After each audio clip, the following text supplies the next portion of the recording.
Hello Marvel மக்களே! நம்ம எல்லாருக்குமே மார்வல் கேரக்டர்ஸ்ல நெறைய கேரக்டர்ஸ் பிடிக்கும். இன்னைக்கு நம்ம தோர பத்தி பார்க்கலாம். நம்ம தோர்ன்னு நம்ம நினைக்கும்போது, அவரோட ஃபர்ஸ்ட் படத்துல அவரோட வொர்த்தினஸ் போயிடும்.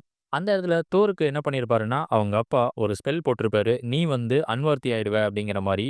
அதுல என்ன சொல்லியிருப்பாரு அப்படின்னா, இந்த ஹேமர யார் தூக்குறாங்களோ, தோரோட பவர் கிடைக்கும். ஓகே. ஆனா, பூமியில வந்து அவர் விழும்போது வந்து பார்த்தீங்கன்னா, அவரோட பவர்ஸ் எல்லாமே அவர விட்டு போயிருக்காது.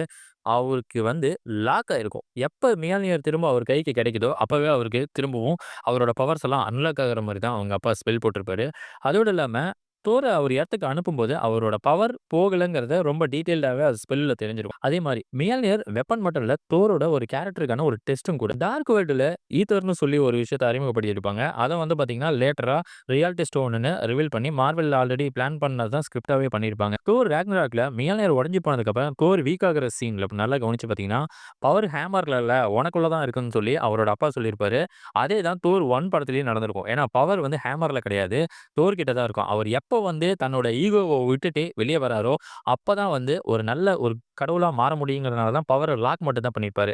இன்ஃபினிட்டி வார்ல நம்ம தானோஸ செஸ்ட்ல அடிச்சிருப்பாரு. ஏன் ஹெட்ல அடிக்கலன்னா, அவரோட ஈகோ வந்து ஹெவியா இருந்துருந்துச்சுன்னா, கண்டிப்பா ஹெட்ல தான் அடிச்சிருப்பாரு. அவர் அங்க ஈகோல இல்ல, கோவத்துல தான். அதாவது என்னன்னா, இத்தன மக்களையும் காப்பாத்தணுமே அப்படிங்கிற ஒரு இதனால தான் வந்து பார்த்தீங்கன்னா, செஸ்ட்ல அடிச்சிருப்பாரு. எண்ட் கேம்ல அவரு டிப்ரஷன்ல இருக்கிறதா சொல்லுவாங்க. கண்டிப்பா கிடையாது. அவரு டிப்ரஷன்ல இல்ல, ரொம்ப ரொம்ப கோவத்துல தான் இருந்திருப்பாரு. அது ஜோக்கும் கிடையாது. அந்த அளவுக்கு அவரு ஹெவியான பெர்ஃபார்மன்ஸ்ல தான் இருந்திருப்பாரு. லவ் அண்ட் தண்டர்ல ஒரு ஃபாதரா மாறியிருப்பாரு. அந்த இடத்துல ஒரு ராஜாவும் கிடையாது, ஒரு ஹீரோவும் கிடையாது.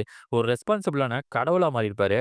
நம்ம தோரோட லைஃப் ஸ்டைல ஒரு 4 வகையா சொல்லலாம். பவர் அவருக்கு கிடைக்குது, லாஸ் ஆகுது, நல்லா குரோத் ஆகுறாரு. இப்ப கடைசியா ஒரு ரெஸ்பான்சிபிலிட்டான ஒரு ஃபாதராவும் மாறுறாரு. இதிலிருந்து நான் தெரிஞ்சுக்கிறது ஒண்ணே ஒண்ணு தான்.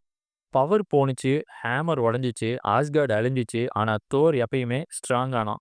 அத விட அவர் எப்பயுமே இப்போ ஒரு ரெஸ்பான்சிபிளான ஃபாதராவும் மாறிட்டாருன்னு தான் நான் சொல்லுவேன். யாருக்கெல்லாம் தோர ரொம்ப பிடிக்கும்? மியால்னியர் பிடிக்குமா? இல்ல ஸ்டார்ம் பிரேக்கர் பிடிக்குமா? அப்படிங்கிறத கமெண்ட்ல சொல்லுங்க.